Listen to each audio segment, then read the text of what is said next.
လာပါရှင်းလာဖို့ကျွန်တော် YouTube channel မှာကြိုဆိုပါရှင်းဒီနေ့လောက်ဖောက်ရပြီးတော့မှာတော့ဒီ squishy dumpling ပဲဖြစ်ပါတယ်ဒီ squishy dumpling ကတော့ရိုးရိုးနဲ့တူပဲနဲ့ဒါကြီးတော့ tin sam ပေါ့နော်ဒီ squishy dumpling မှာဖောက်ပြပါမယ်လို့ဒါကတော့ YouTube မှာ TikTok မှာနာမည်ကြီးနေ squishy လေးပါဖောက်ချင်နေတော်တော်ကြာပြီဒါကြီးကအသေးဆုံးဖောက်ယူရပါဒါကြီးကတော့တပူးမှ8000ပဲရှိပါတယ်ဖောက်ကြည့်မဖောက်ကြည့်ရင်တော့အရောင်ရွေးပါမယ်ဒီထဲမှာပါတဲ့အရောင်မပဲတခြားအရောင်တော့ပါတတ်လာတော့မသိဘူးပေါ့နော်ကိုရန်လေးပါပါစေလို့ဆူတောင်းရတယ်ပေါ့အပေါ်ရန်ကနှစ်ခုတစ်ခုကကိုရန်ချင်မှာပေါ့နော်white ရယ် blue ရယ် yellow ရယ် green ရယ်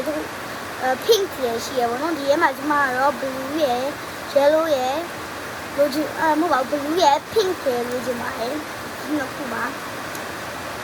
အတေးမပါရဲ့အရောင်ပေါက်လဲဘာဖြစ်ပါအောင်ရရင်ပြီးရောပေါ့နော်သူဖောက်ပါတော့မယ်ဒါရစားဖောက်ပါမယ်ဒီကမြချအောင်မှားလဲဖောက်ကြတယ်ဒါဘာမှမကျမလိုချင်နေရပန်းရောင်အပြာရောင်ကိုရအပြင်ကရောပေါင်ပြီးတော့မလိုချင်တဲ့yellow နဲ့ white လုံးဝမပေါက်ရင်ပြီးတော့ကိုရပေါက်ရင်ပေါ့ yellow နဲ့ white ကြီးတော့လုံးဝမပေါက်ပါဘူးနဲ့ဟုတ်မယ် ready 3 2 1